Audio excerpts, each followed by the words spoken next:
Welcome to another episode of Home Sweet Home. My name is Rod McCall. And I'm Scott Nichols. I don't want to sound weird or scary, but do you have voices in your head that talk to you? You realize that the whole world can hear this, right? So, Okay. I mean, I have a conscience. Okay, fair enough. Yes, our own Jiminy Cricket. The reason why, my point in asking this is that I feel like we have a little voice in our head, and maybe yes, we can call it our conscience. I'm not talking, our split personalities or our schizophrenic natures here. Okay, but I was worried there for a minute. I don't know if I've exhibited something that you noticed or what. But. Well, I'm talking about our inner critic, and I think we all have, or I think most people have, that little voice in our head that talks to us, and it might say, "Oh, good job," or "Oh, are you sure that's the right thing to do?" Or, Right. "Man, I don't know that you did so good on that." Yeah. And I like to imagine the old Warner Brothers cartoons with you got the angel on one shoulder and the devil on the other, and they're all whispering in your ear. Mm-hmm. Okay, fair enough. And of course, which one do you listen to? That probably depends on my feelings at the moment. Well, it wasn't just Warner Brothers. It was all of them. Yeah, well, it was in a lot of movies. It was in the movie, my favorite scene, or one of my favorite scenes from Animal House. Okay. So if you've seen the movie Animal House, you know what I'm talking about. And it's usually not in the version that is shown on TV. Wow. All right. But anyway, I say this because, again, this little voice in our head, whether it's the angel or the demon, Sure, or it is the, our own Jiminy Cricket from the Pinocchio, thank you, Disney.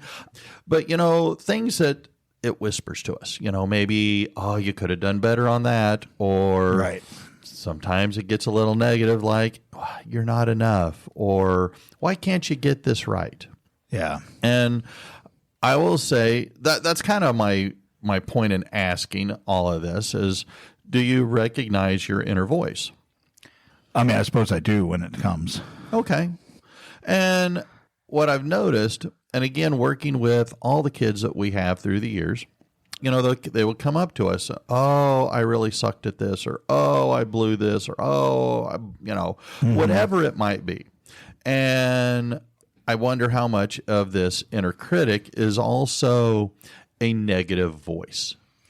Well, I think just by the term critic, right? Like we would always, I think, probably interpret critic to mean critical in a negative way, right? Like what was bad about that? Mm-hmm. Whereas truly critical thinking can be positive or negative, but looking at that, being critical of something means, I think, generally to most people to look at the negative side.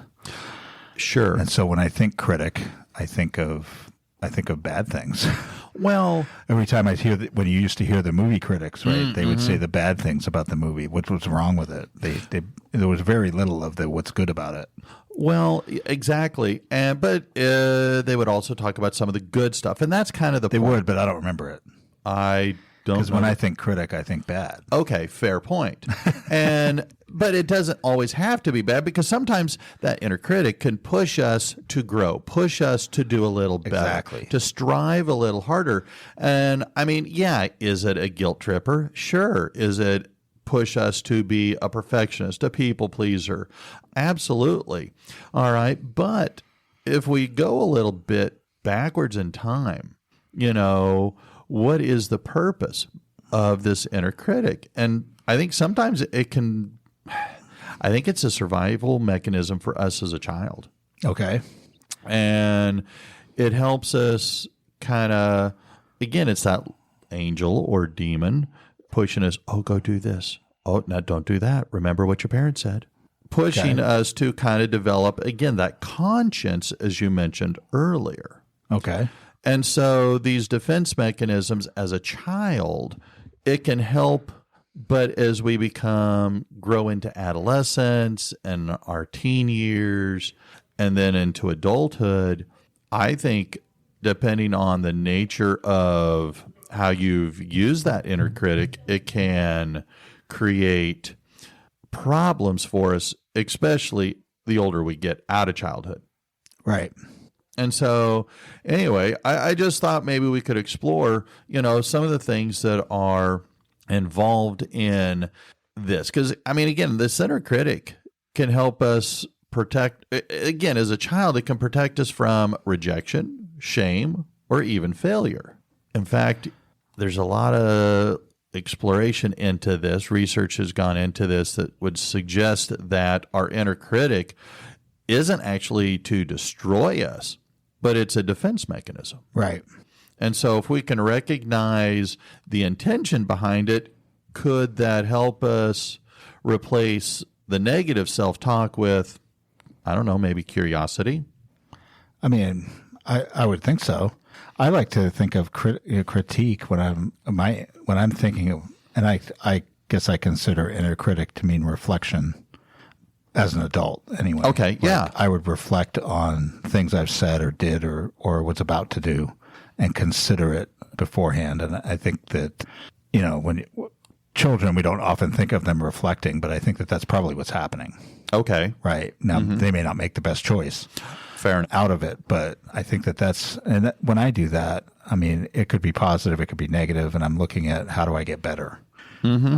I don't think that I necessarily did that when I was a kid. I think I looked at my inner critic and I said, I want to have fun. Okay. Yeah. Right. And so oftentimes I did things that got me in trouble with my parents or got me into situations that, were possibly even, like almost near-death experiences.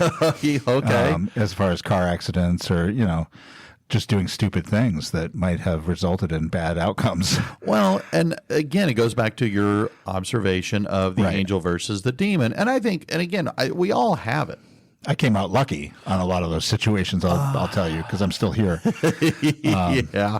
But, sometimes people don't win on those things. Well, but again, it is a way for us, again, it goes back to what I said moments ago about curiosity. Mm-hmm. If we listen to our inner critic as, well, why not? Instead of, oh, you screwed up, well, why don't you do that? Because how many times does our inner critic talk us out of something? And so if you can challenge that inner critic to, instead of no, to be yes, well, why not try it? Why not use your bike to jump that ramp over that, jump the ramp. Sometimes we would put ours over a big hole in the ground. Right. Now, I don't want to make any suggestions about what kind of dangerous things we should do. Yes. But yeah, I mean, I think that the trouble that I have is that as a kid, I just wanted to have fun. Okay, I didn't have all the cares in the world that I have now. True. So I just wanted to have fun and do fun things. And ultimately, as an adult, it's different, right? Whereas as an adult, I'm more concerned with my future. Oh, uh-huh. I'm more concerned with circumstances around me or with people. And I don't know how to get students necessarily or kids to, consider those things more other than to try to model some thinking, but, or ask those questions, which I'm not as good at. You're better at asking questions than I am. We would stand in the hallway at school and you would ask lots of questions and I would just not. So clearly you've moved into the right role where you can ask questions and make people think. But, that's something that you got a teenager thinking isn't always out in the open. True. And I think sometimes we will automatically suppress our inner critic. And I don't encourage... Especially if I disagree with it. Well, okay, fair enough. I mean, our inner critic can deny us a lot of opportunities, but to totally close it out or to suppress it ultimately will make it grow louder over time. Okay. And so the idea isn't to potentially close it off or totally ignore it or totally do everything it says.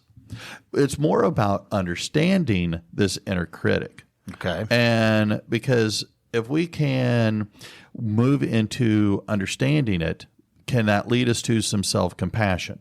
For example, you study for a test and you don't do very well. Okay, is that the end of the world? No, I mean, as an adult, for me, when I've paid $300 for the test, it's going to have an impact. But no, I think from a teenager perspective, is it the end of the world? No, I mean, you can make up the test, you can do you can study more, you can do better on the next test. I mean, there are things that we can just put behind us and improve moving forward on those things, and that's what life is all about, right? So, Sure. And I think self-compassion is very important. oh, Right? absolutely. I mean, I talk to people all the time that are beating themselves up over things. It's like, that's not, what's the point? What is the point of beating yourself up instead of just looking at it objectively as much as possible and saying, what can I do better next time? And that is the key. And that's what you're right. Self-compassion is to what can we learn from it? Everything is about a learning experience. We learn, we learn. It's almost as if when we're born, we're kind of a blank slate, and all we get to do for the rest of our life is learn. Oh, amen. And so if we address our inner critic with some self-compassion, then because it's not like letting yourself off the hook. Sure. It's reducing that self-blame. Yeah. And so it can allow for, with, how shall we say, a moderate amount. You don't want to overdo it, because then next thing you know, it's everybody else's fault, not yours.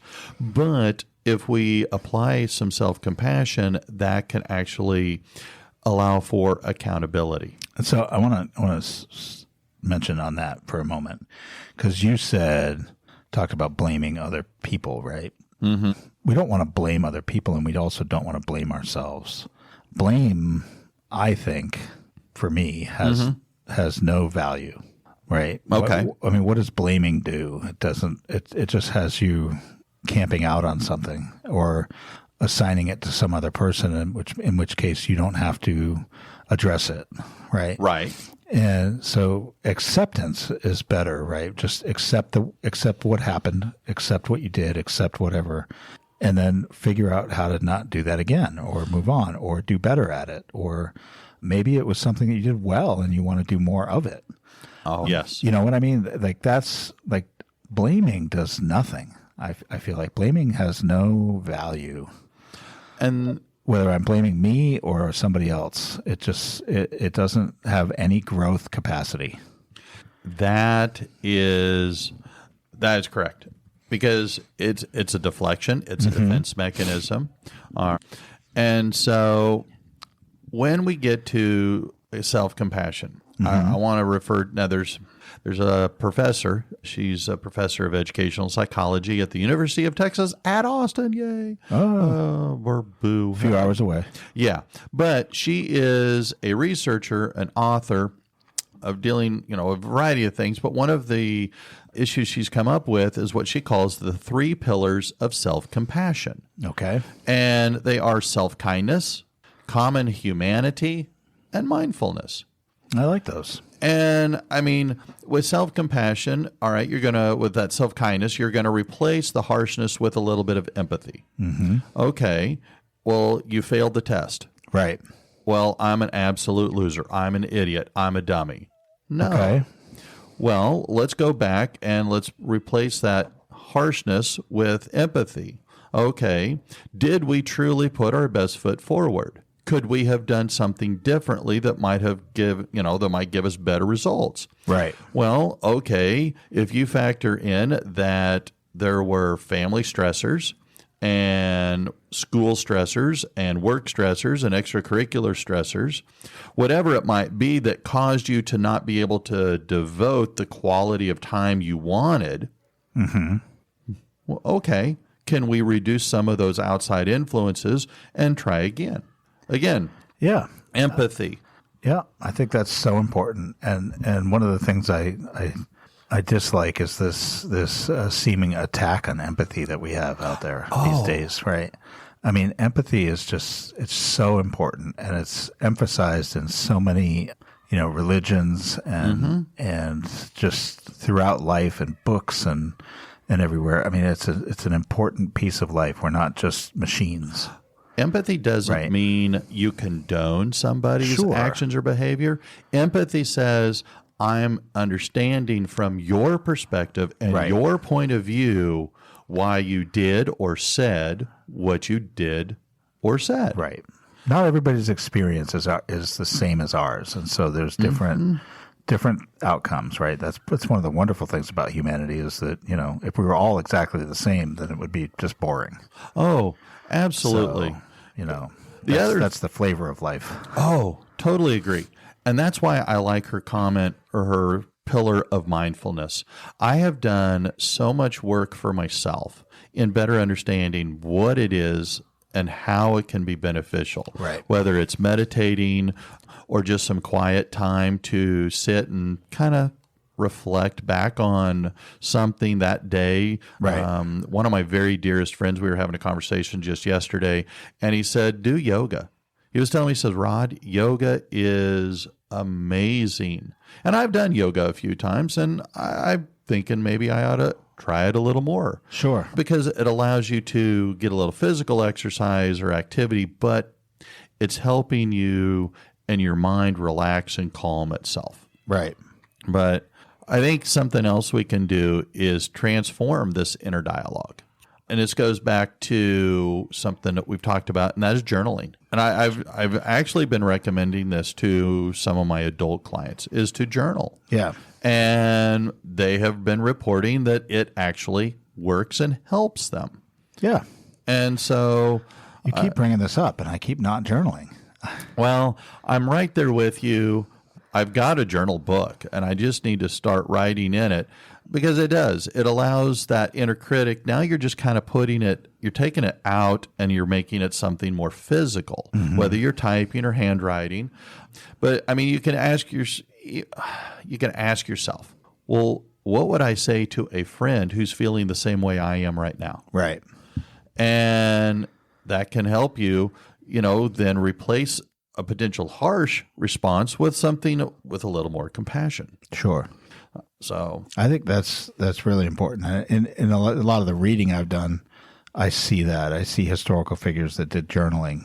And I always think, how do I start? Like, what am I going to say? Like, they must have said wonderful things in their journals, right? Like, my wife journals, and she has lots of great things. And, I was reading that John Adams book that I mentioned before, and he wrote some things in there sometimes that was just like, it was warm today. Mm-hmm. And that was the whole day's entry. Mm-hmm.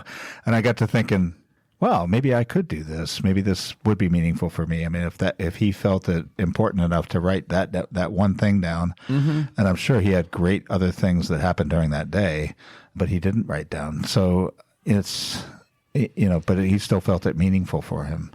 I wonder what that would do for me, even if I just had a thought of, today was hard. Yeah. And didn't say anything else, right? I mean, I just wonder what that would look like for me moving forward as you reflect back on what you wrote, because my memory is not very good. Kids say to me, "What did we do Monday?" I don't remember. Like, look at the calendar, check the management system. Like, sure, look and see what we did. I don't remember. Oh, absolutely. And I mean, we can explore absolutely. We can literally do an entire podcast on the values and benefits of journaling and how to get started. I just argue, start with what you just said. Yeah. What happened today? Start with the weather. That's what I think. I mean, I just need to do it, right? Mm-hmm. So, well, you can, by doing some of these things, we can move our self-doubt that we have of, can I do this, into self-empowerment of, yes, I can. Because a lot of times our negative self-talk, this self-doubt from our inner critic, right, will introduce itself or present itself as, well, it's the logical point of view. Right. Well, and we might even use the phrase, I'm just trying to be realistic with you. Sure. And is that really being realistic, or is that code for, I'm afraid to fail. I don't know. I mean, I like power, so self-empowerment sounds good. But yeah, I mean, I don't like to fail. Oh, who does? And I think as a younger person, that would have, failure is just not something that I wanted to do. And I'm not saying that I want to do it now, but I recognize at an older age that failure is where you learn. You learn the most. And so failing at something is okay because I will not likely fail at that again. And that's yes, absolutely. And I like with this, we can also go into a different mindset, maybe a potential growth mindset. And instead of saying, I can't, or adding the word yet.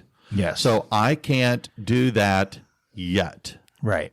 And it's just it's changing a little bit. I don't know how to do this yet can open up doors to learning. I mean, think of what you and I have done on this podcast. Yeah. I have learned so much about crafting all the things that I want to talk about, you want to talk about, and turning them into something. I mean, I'm not really maybe encouraging this, but I know that when I listened to the first few episodes of Home Sweet Home many years ago, and I compare them to today, they flow a lot better today. And I think about when I first started. And yet we're still amateurs. Oh, by far. So. By far. Still have a long way to go.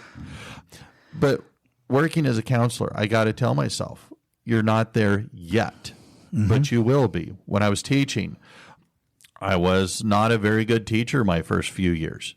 And I don't know that anything we do at the very beginning is very good, but we get better. So by adding, I think just simply adding the word yet allows us to transform failure into feedback. I think that's true. I think that adding that word yet elicits questions, right? It says to me, if I can't do it yet, then what do I need to do so that I would be able to do it? For instance, moving from a teacher to an administrator in a school, right? Like you can't just go from one to the other, right? If you're just a teacher and you're certified to be a teacher, you have to say, I can't be an administrator yet.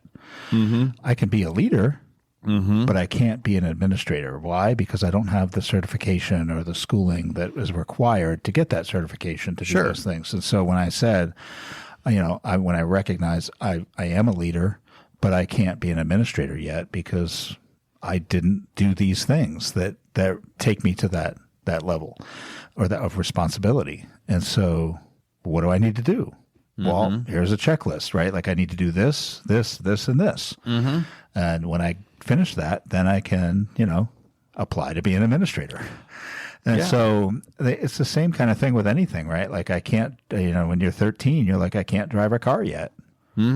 Right? So at some point, what do I have to do to drive a car? Well, I'm going to have to, practice.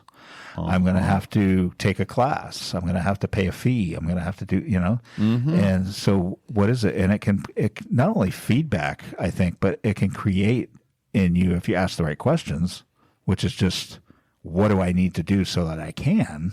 Then you can create a checklist and you can create a plan from that checklist. Yes, because in a way you're rewriting the narrative. And our life is not defined by our mistakes. It's shaped by our recovery. It's not that we get knocked down. It's how we get back up. Yes, I love it. Right? That's awesome from the Adjustment Bureau. Well, yeah. But yes. I mean, it's not that, another phrase to replace is, I always mess up, to I'm learning what doesn't work. I mean, I'm reminded of, and I've used this many times, oh, crying out loud, the guy that invented the light bulb, Thomas Edison. Yeah. They asked him, about, well, it took you 10,000 tries to make the light bulb. And he goes, well, actually, I learned 10,000 ways not to make a light bulb. Right. And so, again, we're just changing the narrative so that way that inner critic serves less of an anchor to hold us back and more of a motivator to curiosity to lead us to where we want to go. And for most of us, we're not necessarily inventing things, right? Like Edison did, or like Tesla, or Alexander Bell, right? Like we're not doing those things. We're just trying to navigate life, sure, right, and move forward. And oftentimes, there's people around us. We talked about in the previous podcast about role models. Mm-hmm. There's people around us that can help us do those things and see that. So we can share and say, I can't do it yet, but this is what I want to do. Right. How do I do that? Sure. No, you're absolutely right. How do I get there? Right. And get somebody who can help you do that. And because that person can be affirming to you as well. Right. Mm-hmm. Mentors. Awesome to have. Absolutely. And tying in with that to that inner critic just shows up and it starts talking. And if we can recognize the triggers that help push and drive that negative self-talk, well, then now we can start to address. And especially if we start going, okay, the older we get, the more that self-talk can be more damaging. Right. So if we can begin to explore the history of, well, where did this begin?